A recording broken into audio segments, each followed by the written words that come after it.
নমস্কার, news Asia চ্যানেলে আপনাদের স্বাগত।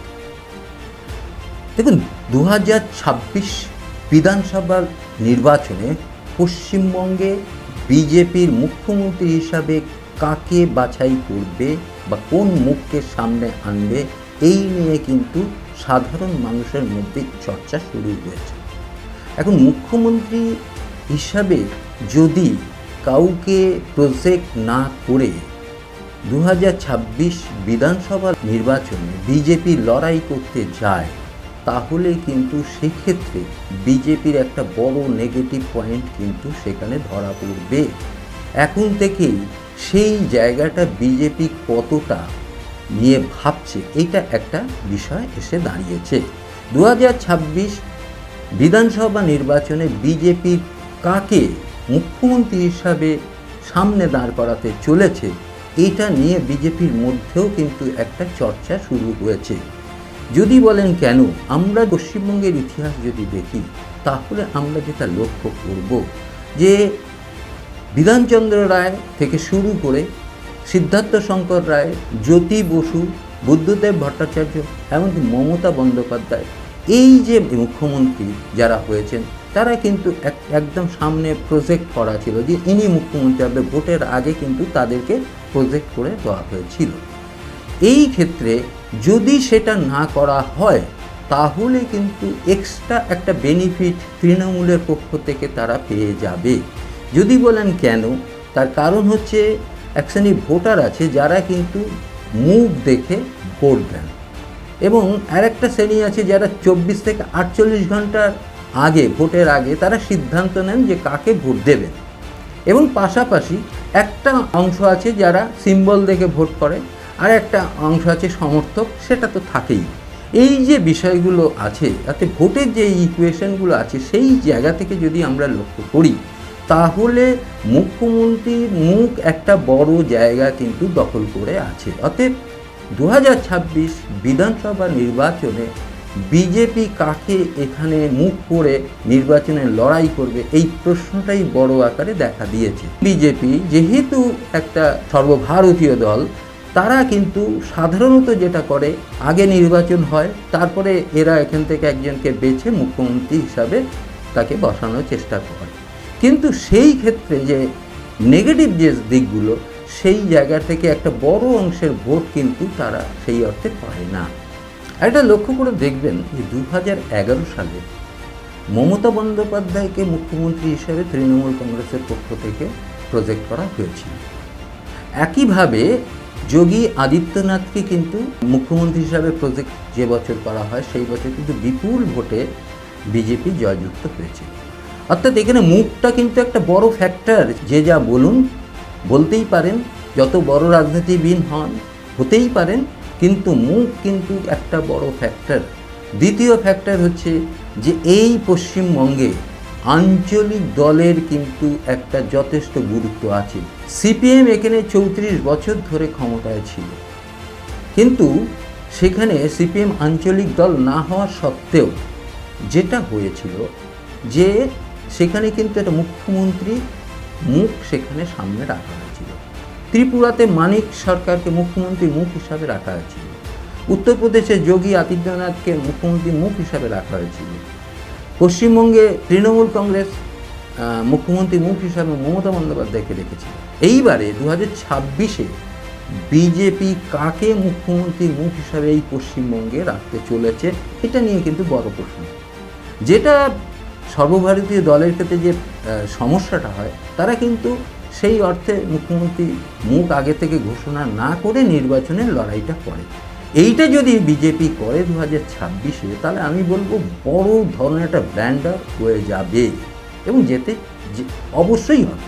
তার কারণ হচ্ছে এটাই যে সাধারণ মানুষ যেমন একটা দলকে দেখে, তেমন প্রার্থীকেও দেখেন।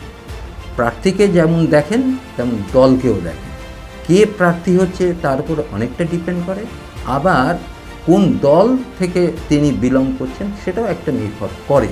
সেই ক্ষেত্রে পশ্চিমবঙ্গে 2026 যে বিধানসভা নির্বাচন হবে, এখন থেকে যদি বিজেপি তার প্রস্তুতি না নিতে পারে, তাহলে তৃণমূলের মতন একটি দলকে কিন্তু কুপোকাত করা কখনোই সম্ভব নয়। দ্বিতীয়ত হচ্ছে যে কথাটা বলবো, যে তৃণমূল যেভাবে এই লড়াইগুলো দিচ্ছে এবং যেভাবে এই লক্ষ্মীর ভাণ্ডার এবারে যেভাবে কাজ করেছে এবং সংখ্যালঘু ভোট যেভাবে তৃণমূলের পক্ষে কাজ করেছে এবং যার ফলে এত আসন তারা পেয়েছেন, এটা কিন্তু বিজেপি যদি সেইভাবে তাদের কর্মসূচি, রাজনৈতিক কর্মসূচি যদি ঠিকঠাক করে নিতে না পারে, তাহলে 2026-এও বিজেপি কিন্তু ধরাশায়ী হয়ে যাবে। কারণ হচ্ছে দেখুন, কেন্দ্রে যদি রাহুল গান্ধী বা কংগ্রেস বা ইন্ডিয়া জোট তারা যদি একটা মুখকে সামনে রেখে এবছর যে লোকসভা নির্বাচন, তাকে কেন্দ্র করে প্রধানমন্ত্রীর একটা মুখ সামনে রেখে যদি লড়াইটা করতেন, তাহলে যেটা হতো যে অনেক বেশি আমার মনে হয় তারা আসন আরও জয় করে নিতে পারতেন। তার কারণ হচ্ছে তাদের সামনে কোনো প্রধানমন্ত্রীর মুখ ছিল না, তাদের সামনে কেউ ছিল না। তারা শুধু লড়াই করেছে কে প্রধানমন্ত্রী হবে, সেরকম একটা মুখ সামনে ছিল না।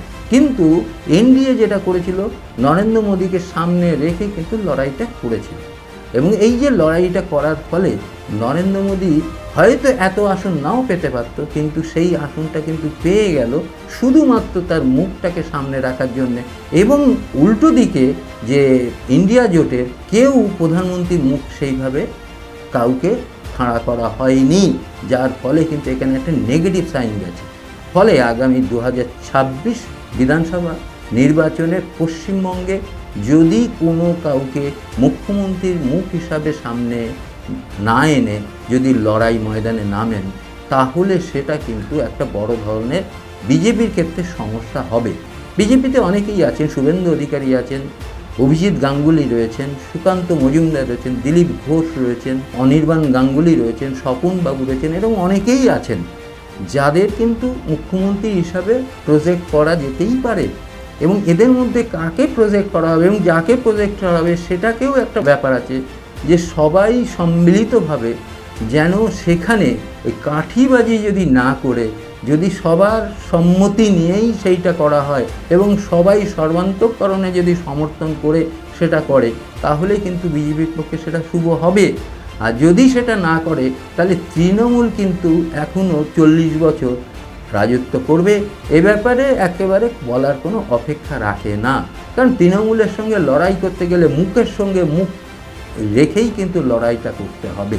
অর্থাৎ তৃণমূলে যে মমতা বন্দ্যোপাধ্যায় একটা মুখ, অভিষেক বন্দ্যোপাধ্যায় সেকেন্ড মুখ, তেমন বিজেপির ক্ষেত্রে কিন্তু একদম একটা মুখ কিন্তু দরকার, যে মুখটাকে দেখে সাধারণ মানুষের মধ্যে একটা আস্থা, একটা ভক্তি, একটা শ্রদ্ধা, একটা সমর্থন যেন সেইভাবে চলে আসে। যদি সেটা করতে পারে বিজেপি, তাহলে আগামী 2026-এ কিন্তু অন্যভাবে একটা রেজাল্ট হলেও হতে পারে, নাও হতে পারে। কিন্তু যেটা পরিষ্কার, যেটা রাজনৈতিক ক্ষেত্রে যে উত্থান, যদি এখান থেকেই যদি আবার তাকে উত্থান করতে হয়, সেটাও একটা ব্যাপার। আর একটা বিষয় আছে যে পশ্চিমবঙ্গে আঞ্চলিক দল হিসাবে নতুন কোনো দল যদি আসে, তাহলে সেটা একটা নতুন মাত্রা নেবে। সেই ক্ষেত্রে আইএসএফের একটা বড় ভূমিকা ছিল, কিন্তু আইএসএফ প্রথমে একটা বড় ভুল করে ফেলেছে। তাহলে আইএসএফের এখানে আর সেই অর্থে কোনো অস্তিত্ব থাকবে কি না সেটা নিয়ে একটা সন্দেহ থাকছে। আর সিপিএম বা বামপন্থীদের এখানে সেই অর্থে আর পুনরায় ফিরে আসা একটা বড় রকম প্রতিবন্ধকতা রয়েছে, বা মানুষ সেভাবে সিপিএম বা বামপন্থীদের আর সমর্থন করবে বলে সাধারণত মনে হয় না। ফলে সামনে 2026 বিধানসভা নির্বাচনে বিজেপি কী সিদ্ধান্ত নিতে চলেছে, কাকে মুখ্যমন্ত্রী মুখ হিসাবে দাঁড় করিয়ে, সেটা দেখার বিষয়। আমরাও দেখছি, আপনারাও দেখুন, আমাদের চ্যানেলটাকে সাবস্ক্রাইব করবেন, মতামত জানাবেন। নমস্কার। নিউজ এশিয়া, গণতন্ত্রের কণ্ঠস্বর।